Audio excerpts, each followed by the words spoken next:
क्या चंद परिंदे एक ताकतवर लश्कर को तबाह कर सकते हैं?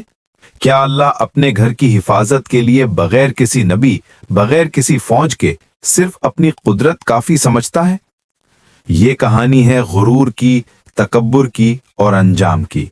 ये कहानी है असहाबे फील की, और ये सवाल है अल्लाह ने असहाबे फील को क्यों और कैसे तबाह किया। अल्लाह के मुक़द्दसात पर हमला करने वाला कभी कामयाब नहीं होता, और ये भी कि अल्लाह ने अपने घर की हिफाजत की नबी सल्लल्लाहु अलैहि वसल्लम की आमद से पहले। गोया दुनिया को बता दिया जिस नबी को मैं भेजने वाला हूं उसका ताल्लुक इसी घर से है। ये वाक़या सिर्फ तारीख नहीं, ये एक पैगाम है।